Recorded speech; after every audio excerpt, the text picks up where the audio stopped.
Assalamualaikum, hai buat teman-teman yang masih setia di sini ya. Kali ini aku mau bagi tutorial atau cara ya yang menyanggah atau melakukan sanggahan. Semoga teman-teman bisa dirubah ya dari mohon maaf jadi selamat ya. Nah, ini ada salah satu kiriman dari temen aku ya, katanya alasan TMS dari verifikator ialah pengalaman kerja tidak relevan dengan jabatan yang dilamar.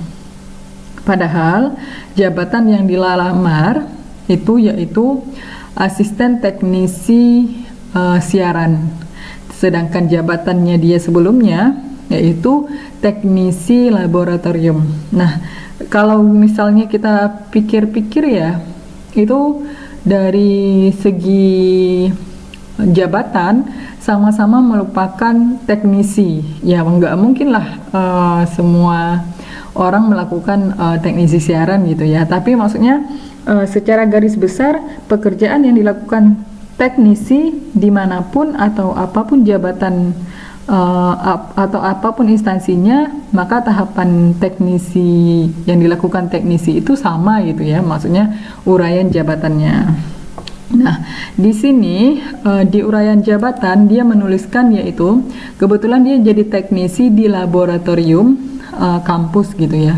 Nah, jadi melakukan pengelolaan laboratorium baik dalam bidang teknis maupun administratif, yaitu diantaranya menyiapkan kegiatan laboratorium, mengoperasikan peralatan yang ada pada laboratorium, dan memelihara peralatan yang ada pada laboratorium, membantu segala kegiatan yang ada pada laboratorium, baik praktikum mahasiswa, penelitian, pelayanan maupun pengembangan.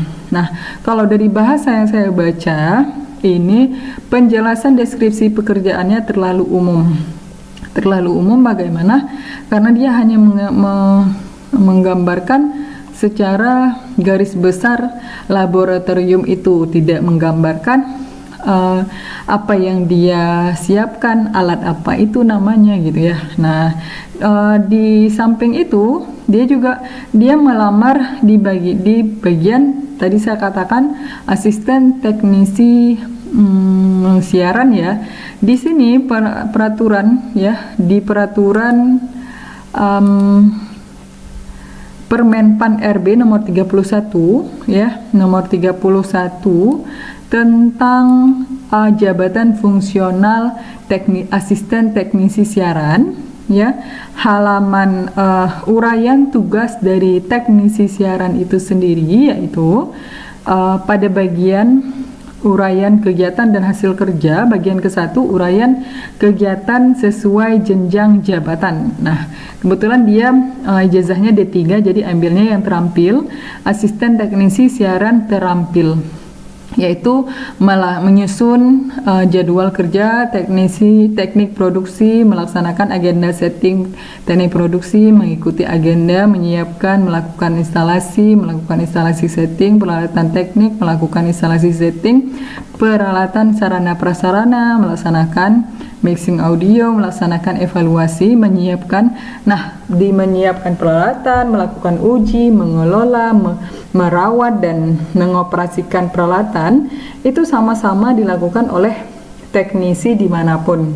Nah, jadi begini ya teman-teman ya, maksudnya dikatakan di sini bahwa secara garis besar pekerjaannya itu secara umum pekerjaannya sama, yang membedakan hanya di alat khusus dan tidak khususnya itu gitu ya.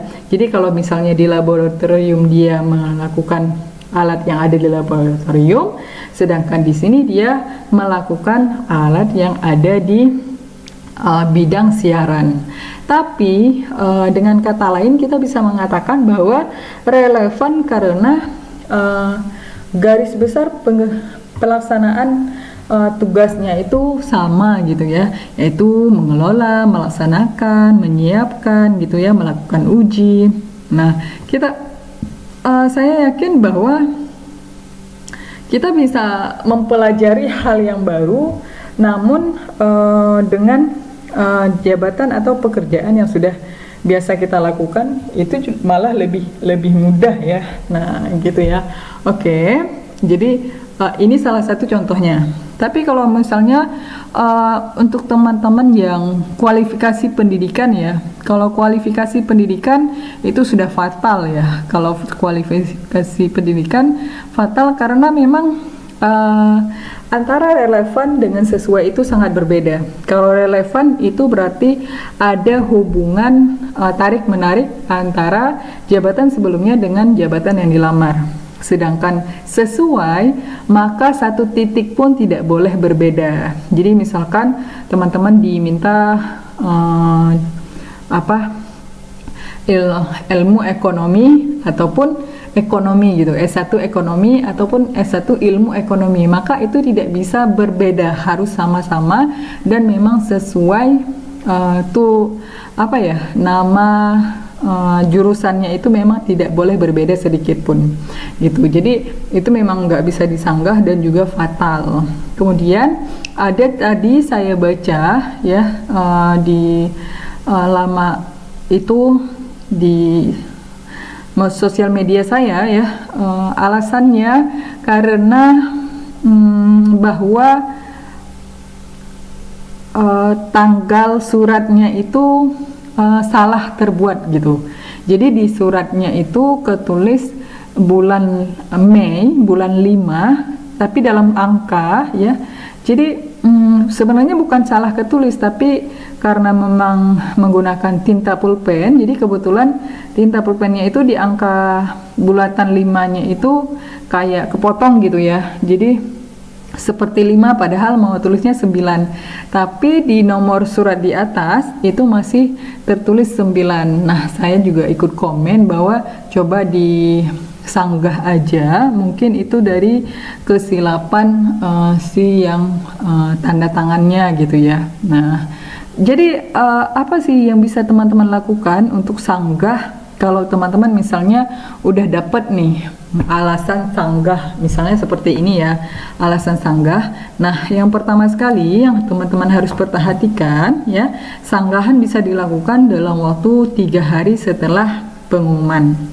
Nah, untuk yang udah pengumuman itu startnya dari besok sampai tanggal 21 Oktober ya, dan juga sanggahan cuma bisa dilakukan sekali. Jadi jangan buru-buru klik kirim sanggahan kalau teman-teman belum yakin. Nah, mohon diperhatikan fitur ajukan sanggah bukan untuk memperbaiki kesalahan yang dilakukan pelamar ya. Maksudnya menurut saya sih tadi dari penjelasan sebelumnya saya yakin udah bisa gitu ya. Jadi kalau misalnya alasan teman-teman itu realistis, benar dan tidak mengada-ngada ya, seperti alasan yang sebelumnya, boleh dicoba lakukan aja untuk sanggahannya. Namun harus diperhatikan kembali bahwa ya nanti teman-teman tidak bisa melakukan perubahan dokumen, itu tidak bisa ya. Nanti akan muncul besok ya, bagi teman-teman yang udah pengumuman, besok akan muncul ajukan sanggah. Nah, kemudian akan tampil form sanggah yang berisi informasi persyaratan yang tidak terpenuhi, dokumen yang telah diunggah pelamar, dan kolom isian alasan sanggah. Peserta dapat memberikan alasan sanggah dari hasil seleksi administrasi pada kolom alasan sanggah.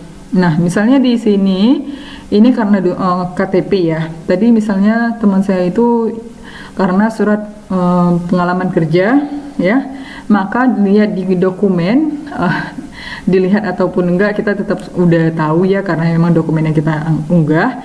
Di sini teman-teman tuliskan ya, tulisin peraturan ini, uraian tugasnya, kemudian dikaitkan juga dengan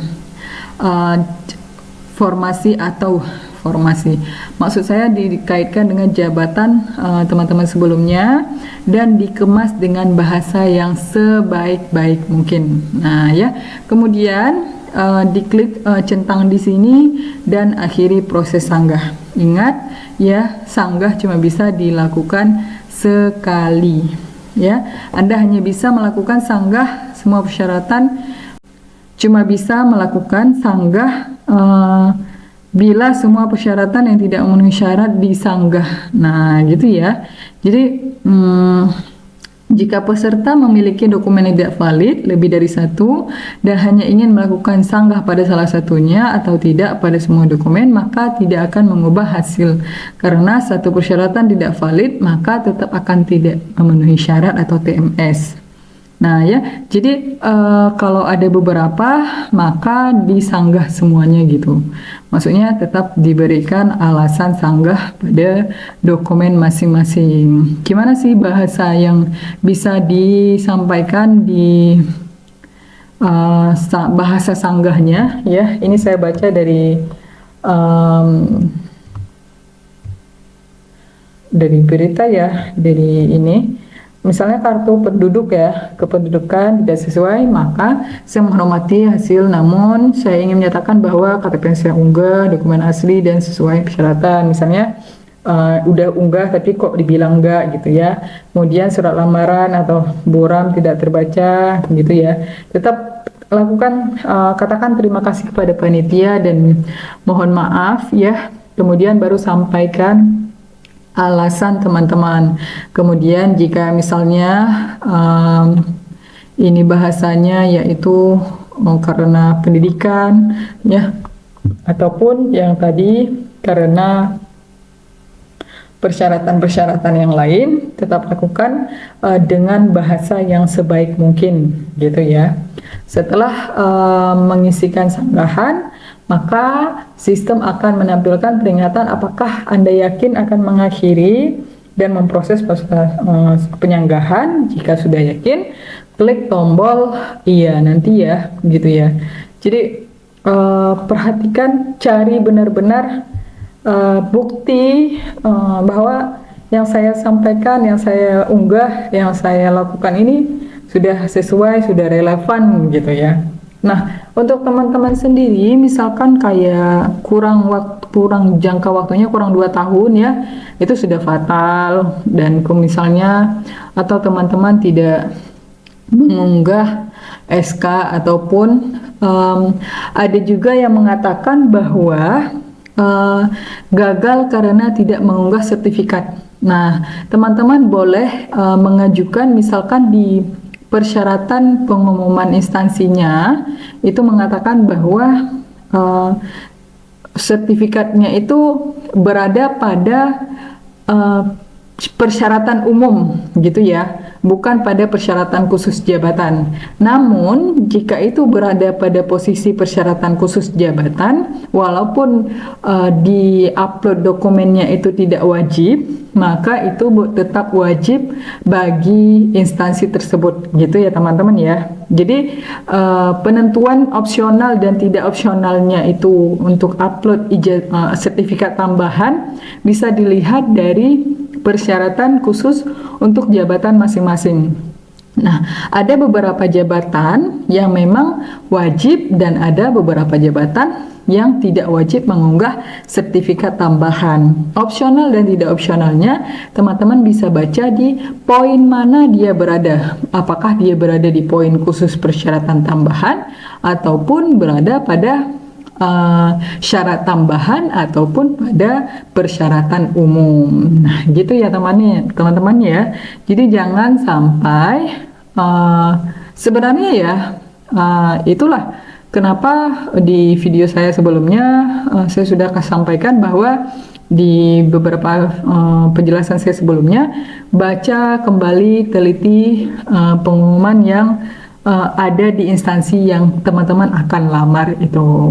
Oke. Buat teman-teman yang punya alasan yang sama, misalkan pekerjaan atau pengalamannya tidak relevan ataupun alasan lain, boleh di komen aja, nanti saya bantukan untuk memberi penjelasan selanjutnya. Semoga membantu yang mau sanggah dan tetap lakukan sanggah walaupun pokoknya setidaknya berterima kasihlah sama panitia gitu aja. Oke, terima kasih, itu aja dari saya. Terima kasih juga yang udah komen dan nonton. Assalamualaikum.